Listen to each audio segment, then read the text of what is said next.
بله دیگه اگه بخوام چیزای قشنگ بهت بگم خیلی زیاد یادم نیست از بقیه تو چیزایی بین که هالووین و کریسمس کدومو بیشتر دوست داری؟ من بیشتر من کریسمس رو. هالووین. سلام کریسمستون مبارک. خیلی بد تلفظ میکنی. ببین کریسمستون گلزار به تنهایی اون روز داشتم به شاهین میگفتم تهاجم فرهنگیه. هالووین، کریسمس، بعد از اون ور یلدا، همه چیزو سنگین جشن میگیره. یعنی توی ایران تهاجم فرهنگی، ببریش خارج از ایران هم تهاجم فرهنگی. مجشنم جشن برگزار میکنی؟ بله. باریکلا. دوست دارم جشن کلا دوست دارم. اگه فرندز رو دیده باشین دقیقا مثل مانیکا میزبانه مثلا همش و لیلی توی هایمتی آمده. آره. کلا این کاراکترهایی که خیلی سفت و سخت روی قوانینن و اخلاقای خاص دارن و مهمونی میگیرن و اینا. آره همه رو من دارم. خب پس و دیشب ما اینجا جشن کریسمس خیلی خوش گذشت. آره بعد یه بازی بود به اسم سیکرت سانتا، یعنی همون مامان گلزار زحمت کشیده بود، قرعه کشی کرده بود، اسممون رو در آورده بود بدونی که کسی بدونه. یعنی حتی گلزار هم خبر نداشت، بهش چسبید چون پارسال خبر داشت بهش نچسبید. اینطوری بودش که برای هم دیگه کادو خریدیم. بعد خیلی آدمای رندوم مثلا میدیدید 2 نفر برای اولین بار هم دیگر رو میدیدن، ولی تک تک کادو، یعنی من نگاه میکنم همه کادوها قشنگ بود و چسبید چون نمیدونستیم چی داری میگیری. خیلی باحال بود. آره من نو فیس رو گرفتم با سالیوانو از مرشاد کادو گرفتم، خیلی دوستشون داشتم. منم چیز گرفتم، منم یه ظرف کریسمسی گرفتم از دختر خالم. ساله. خیلی خب دیگه چه خبر؟ سلامتی شما چه خبر؟ درختمون قشنگه. ما وسع مالیمون در درخت همینم 2 سال پیش گرفتیم. فهمیدی هر بار که به اون میخوری یه تیکه از اون برفا داره میریزه تو چاییت. ای وای من. خب پس ما با همین درخت یک جشن بزرگ گرفتیم. موضوع چیه؟ موضوع کریسمسه. فکتای جالب راجع به کریسمس. اصلا کلا اینکه از کجا آمده و چرا جشن میگیرنش و اینا رو؟ بله. خوندم قبل ویدیو، رفتم یه ریسرچ کردم ببینم که خب هممون میدونیم که در حد اینکه تولد مسیحه و مسیحا جشن میگیرن میدونیم. اوکی. ولی یه نکته‌ای که در موردش وجود داره اینه که دقیقاً روز تولد مسیح نیست، خیلی کاملا قراردادیه. توی قرن 4 میلادی کلیسا این 25 دسامبر رو برای روز کریسمس انتخاب کرده. آره. حالا اینکه چرا این روز رو انتخاب کرده، به خاطر اینه که شب یلدای خارجی هست تقریبا. یه روزی دارن، یه جشنی دارن توی روم به اسم ساتورلینا. آره؟ ساتورلینا؟ یه همچین چیزیه و دوباره طبق معمول می نویسمش. و اون جشن ورود نور و پایان شب مثلا زمستان، یعنی شروع نور دیگه. آره. و واسه همین برای برای این مصادف با همین روز رو انتخاب کردن که آدم ها راحت تر یه جشن جدید رو قبول کنن با عنوان یه جشن مذهبی. مثل ما سوبر بودن قبول نمی‌کردن. آره اصلا قبول نمی‌کنن. آره دیگه خب مثلا وقتی یه چیزی تو سنتشون نیست تو تازه می‌خوای بیای مثلا بگی از امسال روز تولد مسیح و این روز می‌خوایم جشن بگیریم. آره اصلا فرهنگی الان خیلی مذهبی نیست، همه جشن می‌گیرن. آره. چون نگاه کنی یه جشن مذهبیه دیگه، ولی اینقدر همه آلمانا همگانیش کردن. آلمانیا خیلی بد جشن میگیرن، یعنی تو روستاشون هم میبینی الان فیلماش وایرال میشه. اونا فقط بابا نوئل ندارن، میگن بابا نوئل برای بچهای خوبه، کرامپوس واسه بچهای بده. بعد نمیدونم دید تو روستایناشون شاخ میذارن، قیافه‌هاشون رو شبیه زامبیا درست میکنن تو با این مشعل و اینا راه میرن بعد بچه‌ها میترسن. بابا خب بچهای بد باید تنبیه بشن، بچهای خوب جایزه میگیرن. خب به نظر من روش تربیتی درستیه. به ما ایرانی‌ها که خیلی نزدیک. ولی به ما ایرانی‌های سابق. ولی جشناشو میبینم بیشتر به روحیه من میخوره کرامپوس تا بابا نوئل. بابا نوئل هم آخه اولا بابا نوئل از تا قرن فکر کنم 16 میلادی، نه بابا نوئل از یک آدم واقعی نشأت گرفته، نیکولاس. از سنت نیکولاس. و سنت نیکولاس یه آقایی بوده که یعنی چی میگن پاپ نیست، یه پدر روحانی قرن 3 و 4 بوده و توی اون حالا تو ترکیه الان که الان ترکیه از زندگی میکرده اون موقع و این خیلی به مهربونی و اینا اعتقاد داشته. حضرت علی زمانه اونا بوده. چیه؟ حضرت علی زمانه بوده و خیلی به مهربونی اعتقاد داشته و میرفته به همه کمک میکرده شبونه مخفیانه و اینا. بعد میگفتن که مثلا این داستان جورابایی که آویزونه از شومینه داستانه مثلا یکی از افسانه هایی که میگن آره سنت نیکولاس یه بار میخواسته به یکی کمک کنه، رفته سکای طلا ریخته تو یه جوراب و گذاشته رو شومینه. چه رندومه این تو جوراب. ولی آره از اون میاد، ولی اون شکلی نیست. حالا این مدل ریش سفید و اینا برای اینی که آدما بیشتر دوستش داشته باشن و تا خیلی قبل‌تر هم قرمز نبود لباساش. میگم برندینگ عجیبی پشتش بوده. ببین من یه جایی خونده بودم نمیدونم چقدر واقعی بود، لباس اصلی سانتا کلاus چیز بود، سبز و سبز آبی و اینا بود. بعد کوکاکولا نمیدونم دقیقا همینه یا نه، ولی من اینو خونده بودم، شاید هم فکت نیست، واقعیت یه افسانه است. کوکاکولا با یه کمپینی که اون اول راه میندازه که بخواد معروف بشه، بابا نوئل قرمز میکنه که داره کوکاکولا میخوره و اینا، واسه همین از اون موقع قرمز میشه. این منم خونده بودم قبلا سبز و آبی بوده لباساش در واقع. کلا من خیلی راجع به جادوی کریسمس میدونم، یعنی اینجوریه که دیدی مثلا میگن کریسمس ماجیک و اینا. جادوی کریسمس باورای مثلا فرهنگ ما که باورای عجیب وجود داره، مخصوصا دینی، اونا باورای عجیب دارن. مثلا میگن که زمان خیلی قدیم میگفتن که دقیقاً نیمه شب کریسمس، یعنی تبدیل شب 24 به 25 کریسمس ایو به کریسمس نایت، اینطوریه که حیوونا تو طویله ها میتونن صحبت کنن با هم دیگه. ولی بعد ببین نگاه کن، من از این ولیا بدم میاد، ولی هیچکی تا الان نشنیده، چون اگه بشنوی بدبختی برات میاره. واسه همین آدما از طویله دوری میکنن.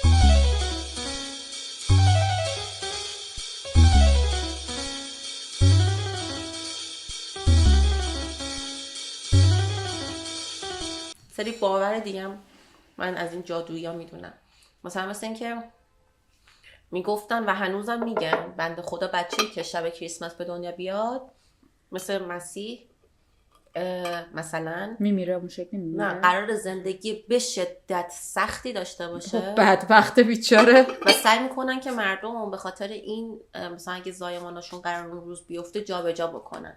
خیلی مراقبن. حالا یه سریم که اعتقاد ندارن که ندارن، ولی اونایی که دارن یا مثلا به خرافات باور دارن سعی میکنن که یا خیلی بدبخت میشه یا میتونه ارواحو ببینه. و معمولا بچه‌هایی که شب کریسمس به دنیا می اومدن و میفرستادن واسه این جنگیری و دیمن هانتینگ و اینا تو کلیسا. خیلی باور داشتن که این میتونه روحو ببینه. فقط اون میبینه؟ خب ببینه، میتونه از بدن آدم روح و شیطان و اینا رو میگفتن میتونه ببینه. هنوزم میگن خیلی عجیبه بابا ول کن. مگه ماها مثلا ما که اعتقاد نداریم به کریسمس، یعنی کسی مثلا به دنیا نیومده سوم چهارم ده اینطوری هر بچه‌ای که نه اصلا کلا چون یک جشن قراردادیه فکر نمی‌کنم هیچ افسانه‌ای در موردش درست باشه. یه سری چیزاش آیینیه، مثل درخت کریسمس، به خاطر اینکه مثلا کاجو انتخاب میکنن چون درخت همیشه سبزه و نماد زندگیه و نماد استقامت در برابر مثلا زمستونه. ولی مثلا یه سری بقیه سوپرستیشنه، افسانه است. ولی مثلا این از اول بوده. نه این درخت نبوده، درخت همیشه نبوده توی جشن کریسمس. 12 قرن نبوده، یعنی قرن 4 کریسمس رو برپا کردن، از قرن 16 وارد کریسمس شده و آلمان ها اول، گفتم دیگه آلمانی ها اول گذاشتنش و این شکلی هم نبوده، به خاطر اینکه نماد مسیحیت باشه. نمیدونم چرا برعکس آویزونش میکردن از سقف. ولی مثل صلیب مثلا صلیب میشه اگه برعکسش نه به نظر من فقط چون مثلث برعکس فقط باشه، یعنی مثلث این میشه. نه فقط چون آویزون باشه میگم. آره بعد دیگه بعدش اونوری شده و جینگل پینگول بهش اضافه شده و همینجوری جهانی شده، یعنی قبلش جهانی نبود، فقط برای آلمانیا بود، درخت و اینا رو. خوش میگذره دیگه، جشن باحالیه.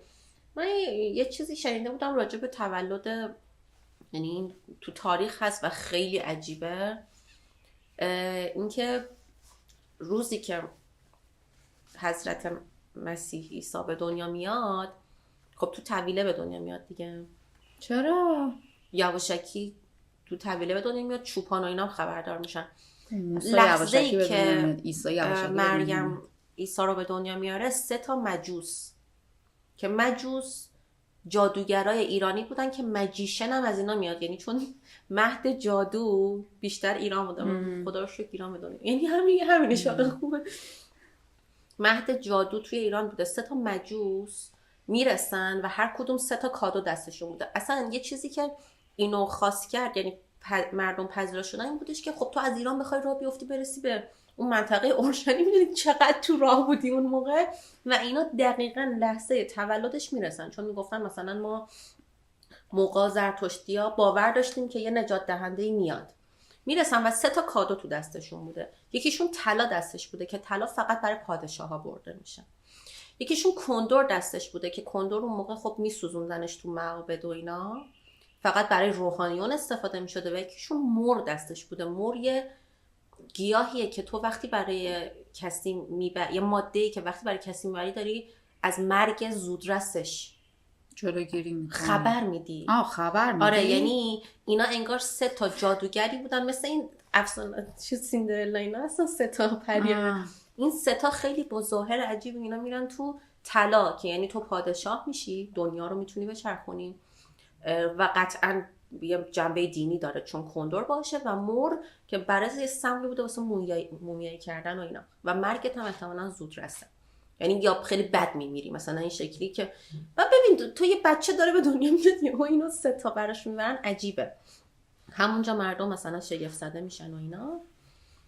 یه چیز جالبی چند وقت پیش دیدم، یه تابلویه که لحظه‌ای که میخوان برن به صلیب بکشن مسیحو داره نشون میده و یه جماعت رو نشون میده.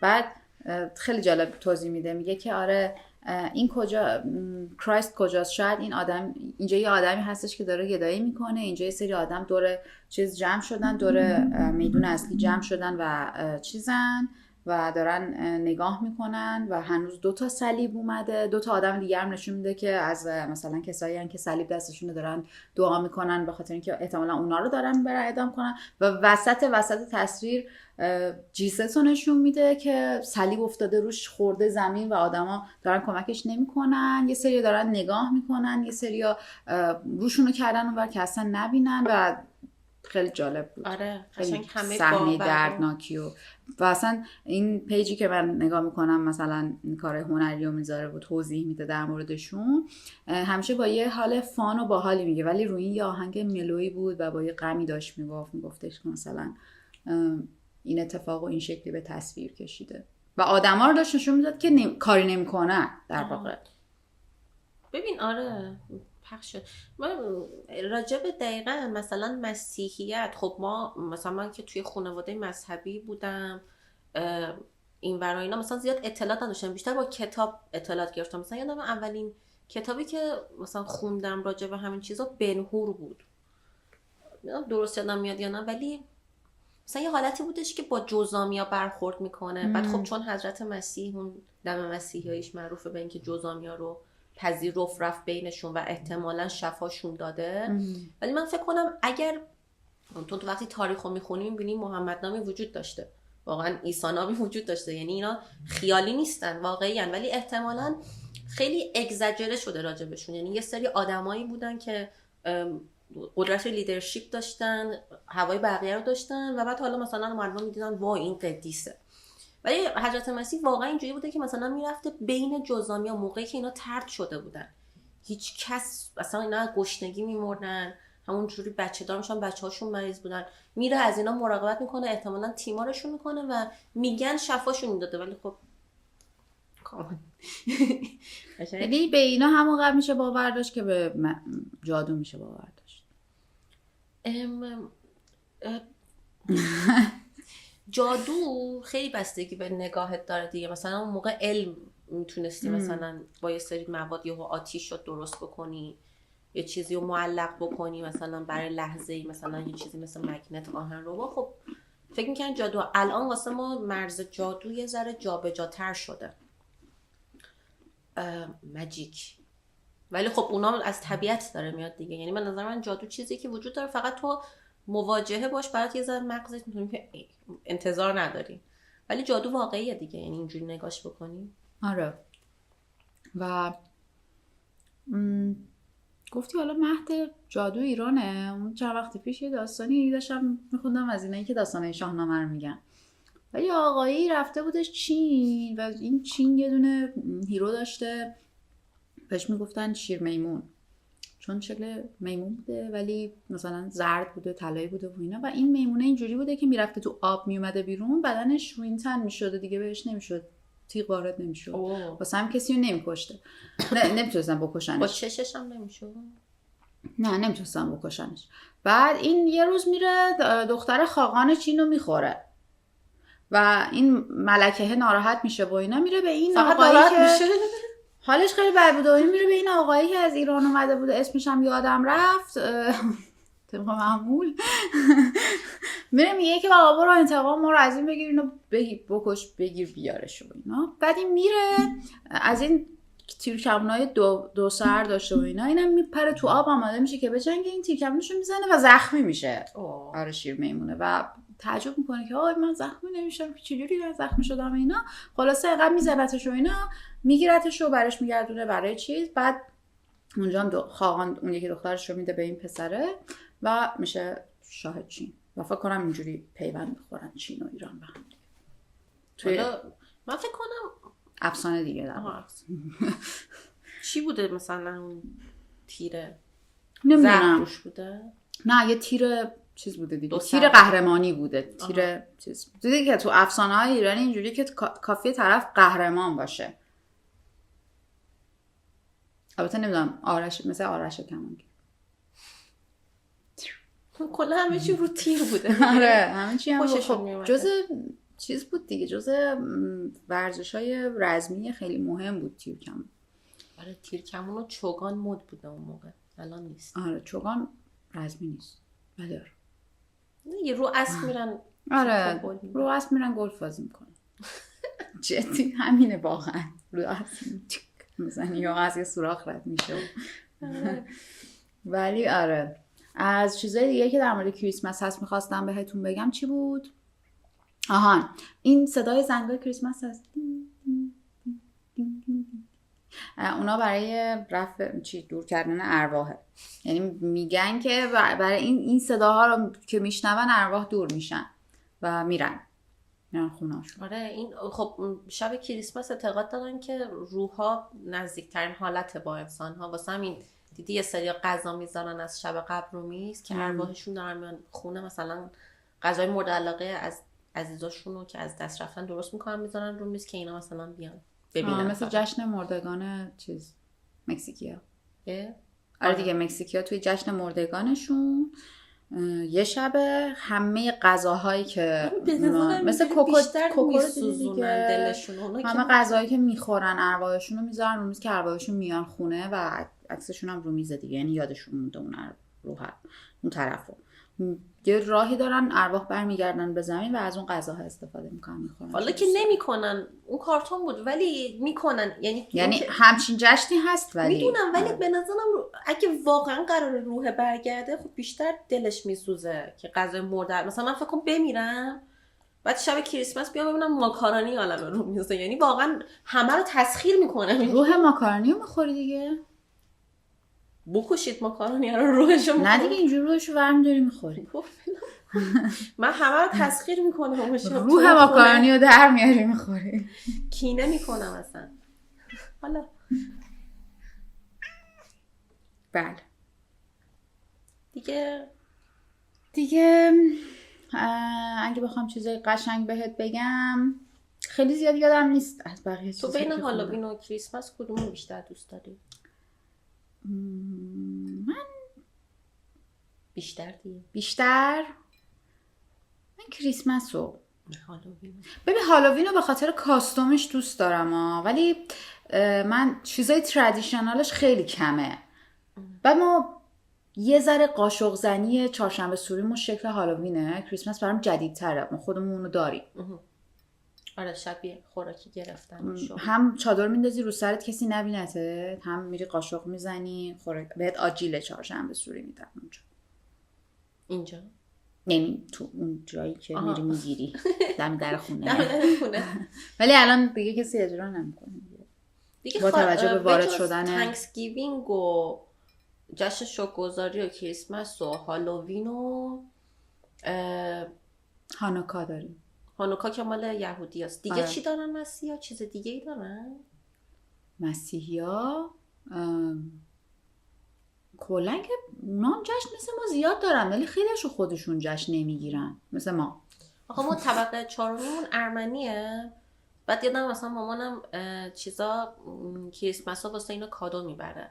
ارمنیا روز کریسمسشون با بقیه فرق میکنه میدونستی؟ روز سال نو روز کریسمسشون. یکم؟ آره. حالا میبره اینا. بعد یادمه یه بار با مامانم رفتم بالا، بعد در خونه رو که باز کردن همین ورودی یه درخت کریسمس خیلی بزرگ گذاشته، خیلی بزرگ بود یعنی تا سقف بود. بعد من رفتم تو عکس گرفتم باش. مثلا همین 7-8 سال پیش خیلی بچه بودم. نه خب اونایی که آخه هر سال جشن میگیرن منطقا یه درخت خیلی بزرگ دارن. واقعی بود درختشون. ما ادایی نه درختشون کاج واقعی بود. بعد طبقه 4 بدون آسانسور. توی این چند روز خیلی ما یه فامیل داشتیم، خاله بابام بود، از اینا بودش که خیلی خیلی روحیه اونو من دارم فکر کنم، همه چی رو جشن میگرفت، خوشگل درست میکرد، دوستش همه چیزش قشنگ باشه و واسه کریسمس هم میذاشت درخت کریسمس. ولی خب مسیحی نبودن البته چرا یعنی مسیحی نبودن ولی چون بچه‌های یعنی نوه‌هاش آلمان زندگی میکردن و میومدن ایران تو اون تایم، خب اونا کریسمس رو جشن میگرفتن و من یادمه که ما میرفتیم خیلی خوش می‌گذشت. دیگه فکت نداری؟ ببین فکت داشتم یادم رفت بقیه فاصله افتاد. میتونیم تو کپشن براشون بنویسیم. آره میتونم تو کپشن براشون بنویسم و خب آره خیلی خوب باش.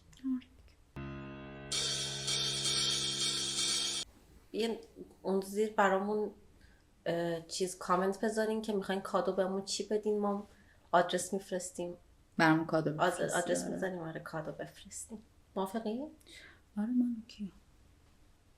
هر روز دیگه هم خواستین بفرستین من اوکی. باید دونیشنمون رو باز کنیم واقعا. ما اول باید ارنمون رو باز کنیم بعد میریم سراغ دونیشن. نه دونیشن چی؟ سنتی. شماره کارت میذارم زیر. شبا بذار کارت کارو در شبا دیر میشینه. ازم کارت سقف داره خب بذار ازم شبا سقفش بیشتره. خیلی خوب ما که کریسمس ها رو ریختیم توی یلداها. آره همه چی رو یک شنبه یلدا گرفتیم. امروز هم که داریم ضبط میکنیم احتمالاً، ولی خب شما یک شنبه این ویدیو رو میبینید دوباره، ولی ما امروز که داریم ضبط میکنیم روز کریسمسه، میرسه به سال نو دیگه. خوبه. آره به سال نو میرسه. سال نوتونم مبارک. سال نوی خارجی تونم مبارک. خدافظی کنی؟ من میخواستم یه سوال بپرسم. تو اگه میخواستی یکی رو انتخاب کنی که برای همیشه نگهداری برای خودت توی اتاقت، بابا نوئل انتخاب میکردی یا الف؟ الف. چرا باید پیرمرد منحرف؟ چرا باید یک کوتوله جوون رو انتخاب کنی؟ الفو. اون الفو فرق میکنه با این الف. نه بابا الفا خیلی قدرت زیادی دارن. بابا نوئل فقط شب کریسمس میتونه گوزنا رو بلند کنه، کاری نمیتونه بکنه. این کارخونه اسباب بازی. عزیزم بپر بالا بیا پوشم سوار شو جو، دل من ساحل